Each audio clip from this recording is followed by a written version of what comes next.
Hi, and welcome to Your Gut and Your Health educational event. I'm Health Coach Heather, and today we'll be talking about gut health, fiber, probiotics, microbiome, and other ways to help you have the healthiest gut ever. So let's get started. We're going to first talk about what makes a healthy gut. What exactly is the microbiome and how does it affect our bodies? And the most optimal diet for our digestive system. Here are some facts. The average adult's intestinal tract is 30 feet long when stretched out. The small intestine has a surface area of a tennis court. This is amazing considering that it's all jam-packed into our bellies. This is a very intricate and complex system that we are just getting more research about. For instance, 60 to 80% of the cell's immune system is in the gut. We have 100 trillion microorganisms, 40 trillion are just bacteria alone, and this far exceeds the number of cells in our bodies. So let's talk about defining gut health.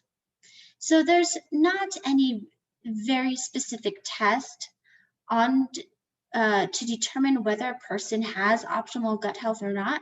So really we have to go off of signs and symptoms.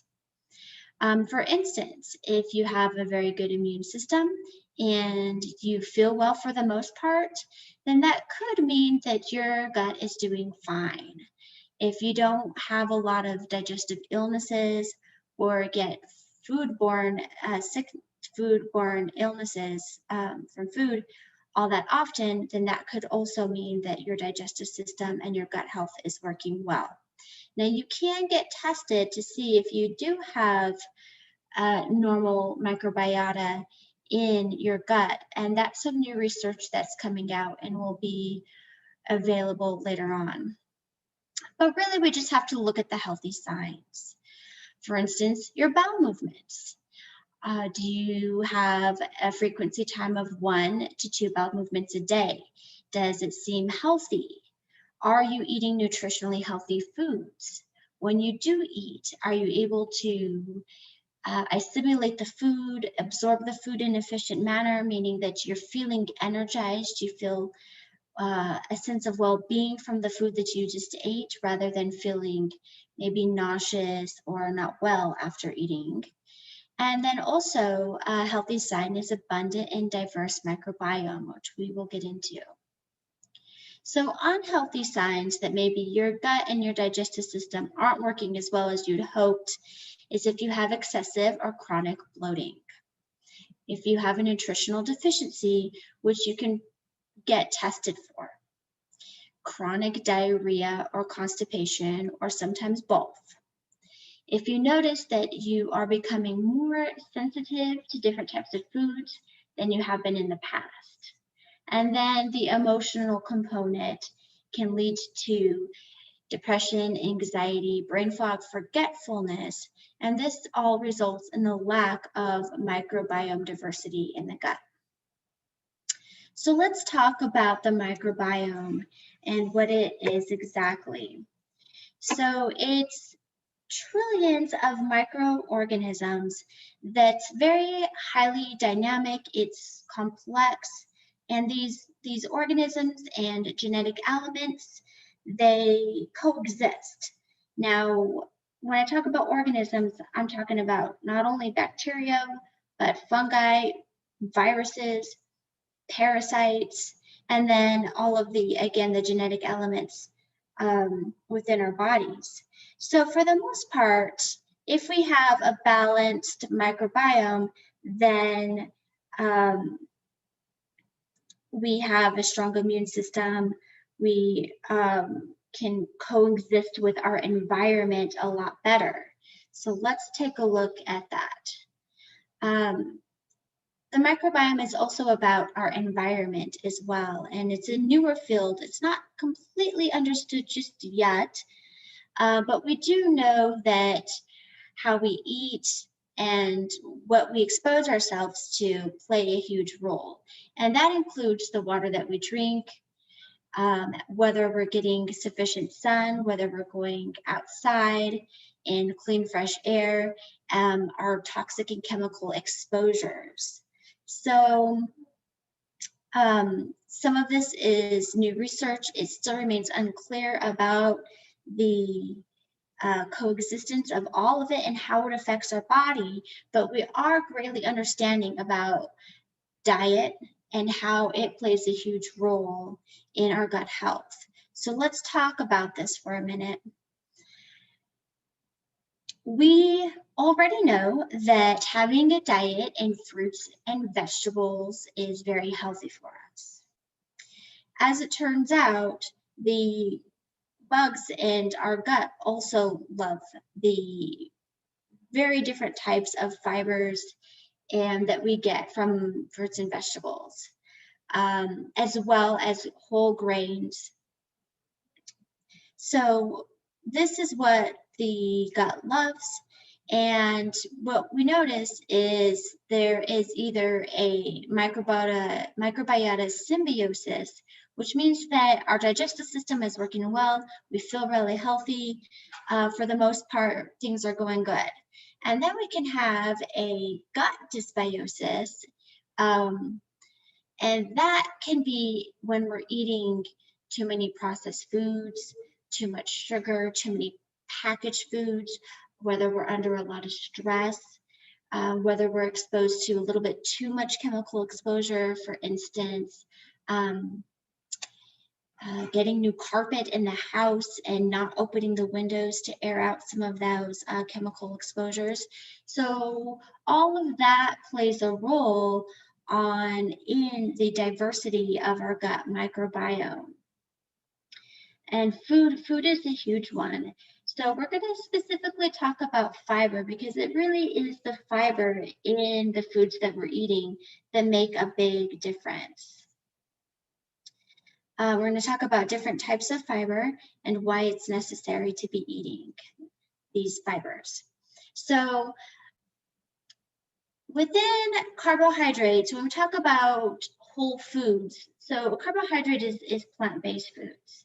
And the more we can get to the whole version of plant-based foods, such as fruits and vegetables and whole grains, the more fiber we're going to be getting out of that food. So fiber is the indigestible component of the carbohydrate. And there's two main types. There's soluble fiber, which dissolves in water and it forms this gel-like substance when we chew our food and then when it breaks down into the intestinal system. Now remember, it doesn't fully break down. What it does is the fibers actually feed the microbiome, the microbes in our gut, and it produces a lot of, there's this chemical reaction that happens that the fiber actually feeds the microbiome in our system, all of the bugs in our system. And then in return, those bugs actually help benefit our bodies. So another really wonderful thing about soluble fiber is that it really helps lower cholesterol and it lowers blood sugar levels as well. That gel-like substance kind of helps grab these unwanted extras in our body and expels them out. So the reason why we love insoluble fiber is that it doesn't break down at all, but what it does is the fibers help scrub the intestinal wall, and that scrubbing helps promote and attract water, and it helps keep a very, what we call healthy mucosal layer, and I'll get into that in just a minute. So we do need to eat our whole grains, our spinach, our cucumbers, our lettuce, our tomatoes, because that's the insoluble fiber, and it really helps transit time. It helps prevent constipation. It draws in that water and just expels it out. And so we need both, and typically if you're eating a mainly plant-based diet with plenty of different varieties, you're getting both. You're getting lots of soluble and insoluble fibers. So here's some research on why the microbiome loves fiber. So the undigested parts, which is the fiber of the carbohydrate, produce something called short chain fatty acids. And it helps rebuild the intestinal lining. It actually produces anti-inflammatory products like butyrate. And butyrate helps repair the lining of the intestinal wall. So if we don't have the fiber, if we're eating the refined carbohydrates, such as the white flour, the white rice, the packaged noodles, we're not getting that whole grain, and we're actually starving the good bacteria of its food. The whole grain is food for the really good bacteria that's going to in turn give us anti-inflammatory products, and it's going to help build the intestinal lining. It's going to help with our immune system. It's going to help build up and strengthen our systems.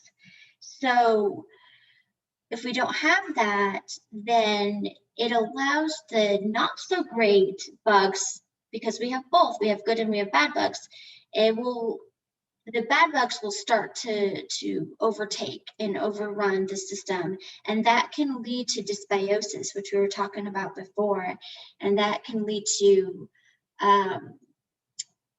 bloating, constipation, diarrhea, irritable bowel syndrome, Crohn's disease, and so what's really great is that we've actually been able to test this.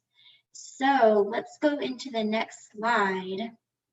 Researchers were able to put human gut microbes into a sterile mouse, or mice, I should say, and they separated them into groups. So we're just going to talk about two groups, although there were more in the study. One group of mice was fed a very fiber-rich diet, very diverse in the vegetables, the whole grains, the fruits.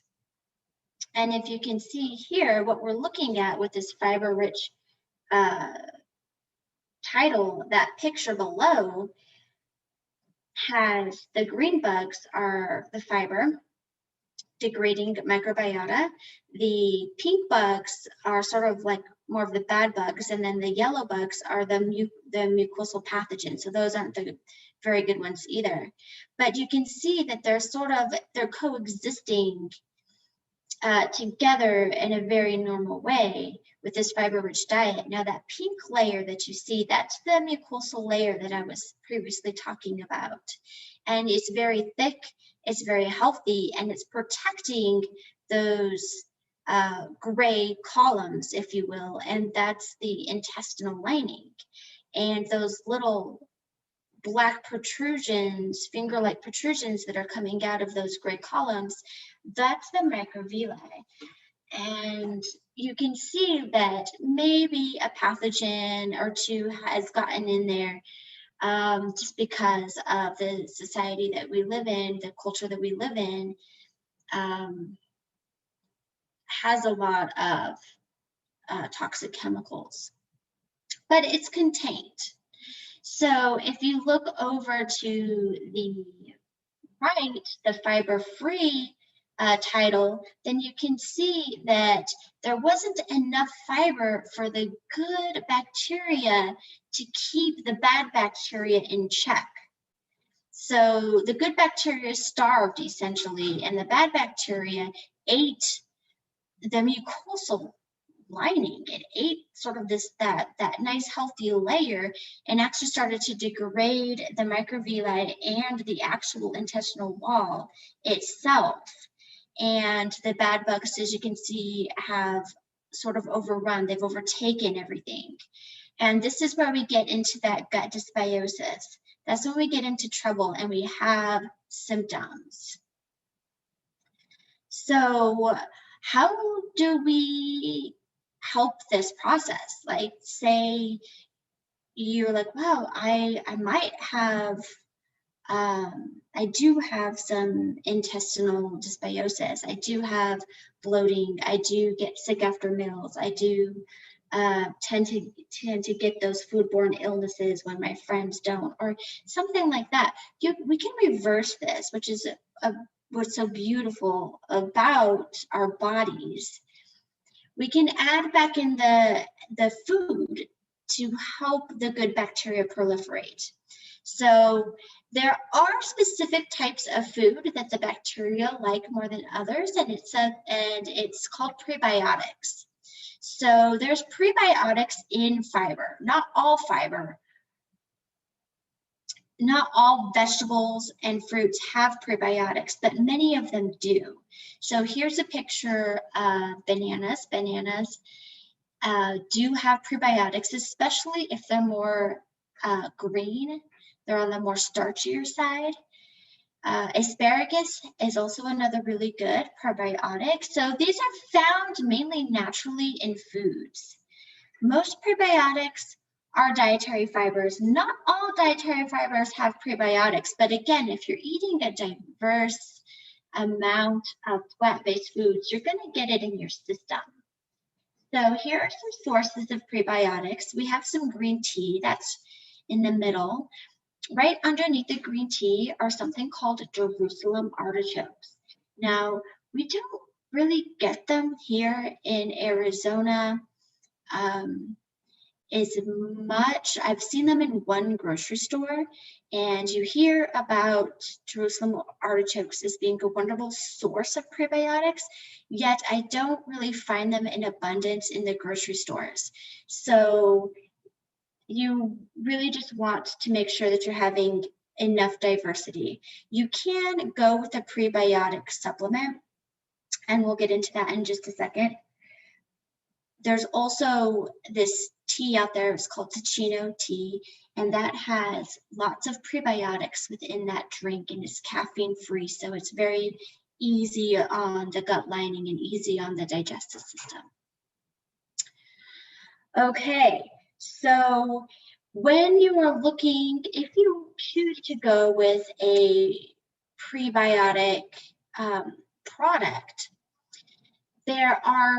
these are the lists of names for prebiotic. So there's the oligofructose, there's fructose oligosaccharides, the galactose oligosaccharides, inulin, and chicory. So those are probably the names that you're going to find, say, in back of a prebiotic product, such as a capsule. So these are something to keep in mind. These are all prebiotics.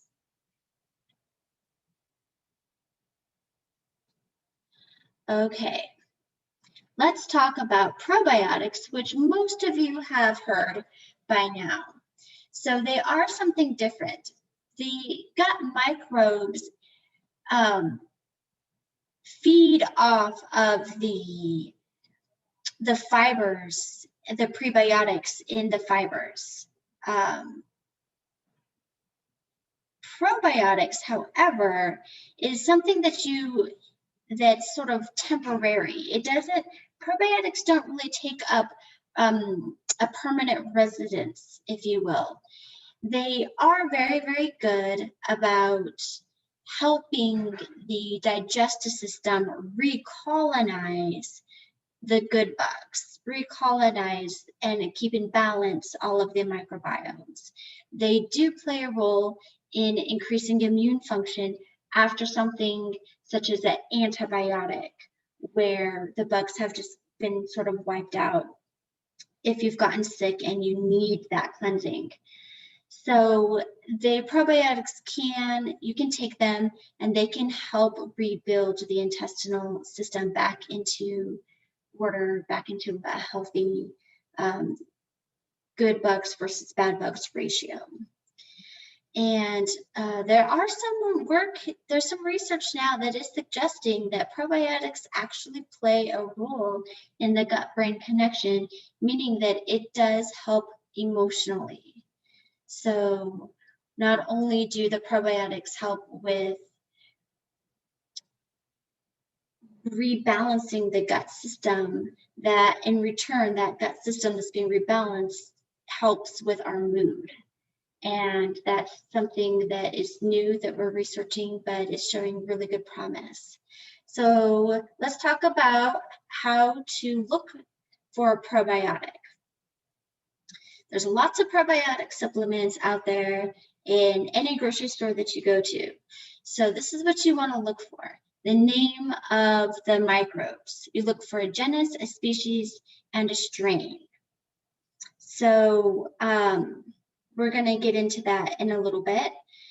You're going to look for something called an FCU.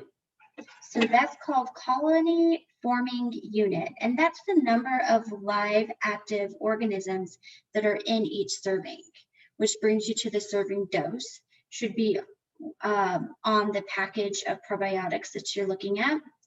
And then storing conditions should be on there as well. And then any other type of information. So there is this blue box on the bottom of your screen, and it says Clinical Guide to Probiotics. And if you type that in your search engine, you're going to come up with a website that shows you the specific research to those probiotics. And it's extremely helpful when you're looking for a probiotic for a certain reason, such as irritable bowel syndrome or improving the immune system. So let's go into a product that is highly recommended. As I talked about before, you're looking for the genus, species, and strain. So in the case of this Align product, the name would be Bifidobacteria longum, some species longum 35624. That is the entire genus, species, and strain. You need all three. The CFU, 1 billion live bacteria. That's a good number. You don't really want to go anything lower than a billion. You really want a high number of CFU. Dose, 1 capsule a day.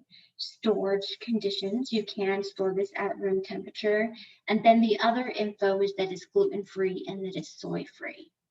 So this is a good product. And then here are a few other good products that I've looked up, and I went to that website, and there is quality research with good feedback from physicians and from patients about how well these products work. So it's worth taking a look at, only for specific purposes.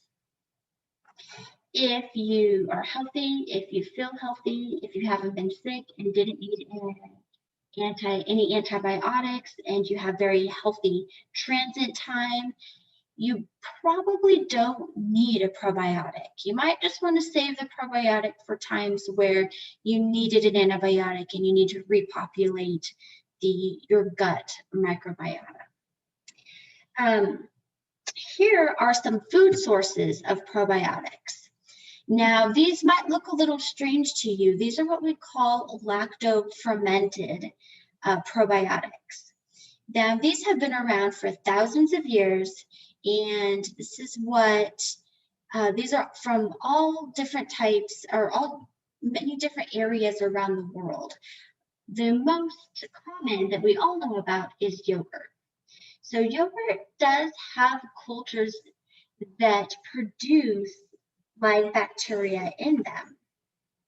So for instance, some people that have an intolerance to milk might be able to digest yogurt just fine.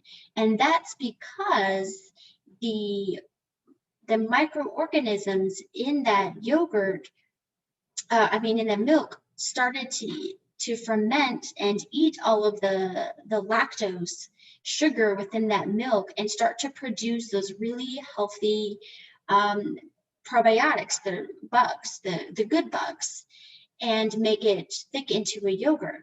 So that would be a fermentation process that produces probiotics. Kefir, you can see kefir in the store now. Now, it's not going to look like this picture, but those are actual kefir grains, and that's the actual bugs that are eating, again, those sugars within the milk and producing a lot of probiotics from it. There's sauerkraut, not the cooked sauerkraut. You want the lacto-fermented or raw sauerkraut. And there's going to be plenty of vitamins in there. These probiotics really help synthesize B12 vitamins, and there's usually lots of vitamin C in there because it hasn't been heated or cooked. Here's fermented soy. It's called tempeh. And I recommend that if you find tempeh in your grocery store and you want to cook it, I recommend steaming it because I feel like it gives the best texture when you're able to steam. Kimchi is a Korean dish. It's very popular in Korea, and it's becoming more popular here in the States too for promoting intestinal well-being. Miso is a fermented soybean paste from Japan. Kombucha, again, is a very popular drink that you'll find in any store these days. That's the actual live SCOBY of kombucha, but what you're going to find in a store is the pretty bottles, but that's actually what the original kombucha looks like. And then pickles. You can get lacto-fermented pickles, which again provides lots of healthy vitamins and probiotics to help support the gut system. Okay, so what does research tell us about probiotics? And what does research tell us about those probiotic foods that we see all over the stores, and then some that we're really not aware of at all, such as perhaps miso or the sauerkraut. So for the most part, probiotics are generally recognized as safe. There are some things that you want to look out for, such as, do you actually really need a probiotic? They can get rather pricey if you're buying them from the store. So there are certain conditions where you do want to take an antibiotic, and if the doctor recommends an antibiotic, a probiotic, you would want to take that probiotic. There has been some reports with very serious medical problems that you would not want to take probiotics. And also, when you start to introduce either fiber, prebiotics, or probiotics into your diet, you have to introduce it very carefully because the sudden reintroduction of these gut microbes, it could cause bloating. It can cause some digestional distress at first, particularly if the digestive system is sort of weak and sensitive to begin with. So it's a good idea if you're wanting to go from a plant-based diet to slowly introduce more fiber to your diet, to slowly introduce more of the yogurts and the sauerkraut and the kombucha very, very slowly into the diet, and then kind of let your body deal with those changes before you just dive right in. And that's just because of you can get excessive bloating and gas and constipation and other things, just because it's new. It's new, and it could have been too fast too soon. Okay, let's talk about the gut-brain connection. How does the intestines affect the brain? And what is the research behind this? So this is very interesting. Many of you have heard about the gut-brain axis, but it's a chemical process that allows the gut, the intestines, to talk to the brain. And this is done through neurotransmitters. It's this really wonderful, intricate communication process. As we now know, serotonin is mainly produced in the gut, and serotonin are those feel-good neurotransmitters. GABA is produced in the gut. And again, GABA is one of those neurotransmitters that helps with rest and digest and anxiety and just that nice general sense of wellness. So there's this chemical communication system that's happening, and we're trying to understand it more and more and more as the research comes out. But we do know that the vagus nerve has something to do with it. So this picture shows the brain, and then from the brain, it shows the stem going down towards the body. And that's called the vagus nerve. And the vagus nerve starts at the base of the brain, and it kind of branches out. It's one of the longest nerves in the body. And you can see that this nerve branches to the face, to the throat, to the lungs, and to the intestines. And it's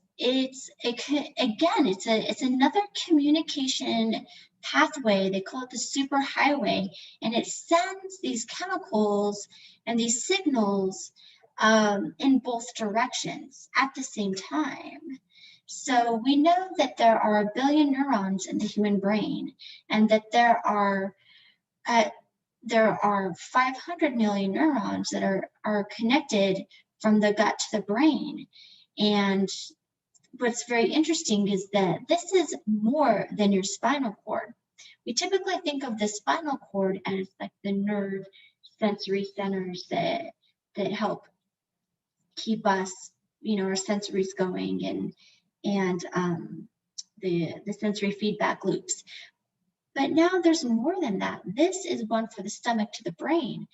And the research is showing that if our gut is healthy, and if our gut can produce that serotonin and that GABA, and it can continue with this beautiful signaling highway, then our brain gets that as well, and then our brain starts to produce a sense of well-being. So we've all had that sensation of maybe feeling stressed. A situation has come up, or maybe you have to do a presentation or talk to somebody that you're a little bit nervous about. And if you start to think about it and it makes you nervous, you can actually feel it in your stomach. You can get those butterflies in your stomach, this nervous feeling in your stomach. That's the gut-brain communication axis speaking. So how do we strengthen this vagal nerve? How do we strengthen the communication between our gut and our brain? So we know now that we feed our microbiome through plant-based foods, through high-quality fruits and vegetables mainly. So now we're going to kind of look at this from a different angle. Now we're going to try to strengthen the communication between the gut and the brain via the vagus nerve. And that is a little bit different approach. Now we're talking about the emotional side. We're talking about breathing, slow diaphragmatic breathing that strengthens the vagal nerve. We're talking about loving kindness meditation that's sending others loving thoughts. Singing, laughing, humming, chanting, all of this actually sends the signal to the vagus nerve, and it tonifies it, meaning that you're placing yourself more into a parasympathetic state of being. So we have two states of being. We have sympathetic, which is fight and flight and stress and anxiety. And then we have parasympathetic, which is rest, digest, rejuvenate, repair. And so our vagal nerve gets kind of weakened with the fight or flight. If we use the fight or flight sympathetic too much, We don't get that wonderful, beautiful highway communication of all of these amazing neurotransmitters that need to be sent back and forth to the brain and the gut and the whole body. And so to strengthen that, we do the breathing, the meditation. This one's interesting. Splashing the face with cold water, an eye pillow for the eyes, gentle pressure, smiling, gargling. I'm going to go back to this other slide right here. And I just want to point out again, all of the nerves, all of the branches out of this vagal nerve. A lot of it is in the face and a lot of it's in the throat too. And so you are indirectly sort of stimulating this vagal nerve when you laugh, you smile, you hum, you sing. And this all is creating and strengthening the communication pathway. And then we get more of that social connection that we've been wanting. We can interact very friendly with other people. We can approach situations in a kind, loving manner. We can start to fill and deepen our social connection with not only people, with our pets, with our environment around us. So it's important to stimulate this vagal nerve to strengthen our parasympathetic, which is our rest, digest, repair. And I keep on saying repair because we're wanting to repair our bodies to be more healthy. That's why we're here listening to this talk. So I came up with the 3 R's of gut health. And this is something that you can just take with you as you move along in your process to healing your digestive system. So the 3 R's are remove. You want to remove as much processed sugar and refined carbohydrates as possible. When you remove those foods, you want to be adding in the high fruits, high vegetables, and the whole grains in replacement of the sugar and carbohydrates. So you can also think about other things that you need to remove from your diet. It could be too much caffeine or too much alcohol or too much something that you know that your body doesn't like perhaps it's gluten or dairy or something of the sort. So when you remove those offending foods, your body will sort of automatically start to repair itself. You let that process happen, and you can help that process by taking a probiotic, staying hydrated, even making sure that you're eating the foods that have those prebiotics in them. And then the 3rd R is to restore. And so that is when we come to the restorative, the rejuvenating process, being out in nature, smiling, feeling gratitude, strengthening that vagal nerve. So being out in nature also helps increase the diversity of your microbiome. Feeling happy, feeling gratefulness increases the biodiversity of your microbes. So we place a huge emphasis on food because that is extremely important, but there's these other very strong supporting factors that also help you create a well-rounded sense of well-being. Remove, repair, and restore. Well, we are this is the end of the PowerPoint, and I really hope that you enjoyed the presentation. You can let me know anytime via phone call, email, if you have any questions about this information, and I will be happy to help you if I can. Thank you.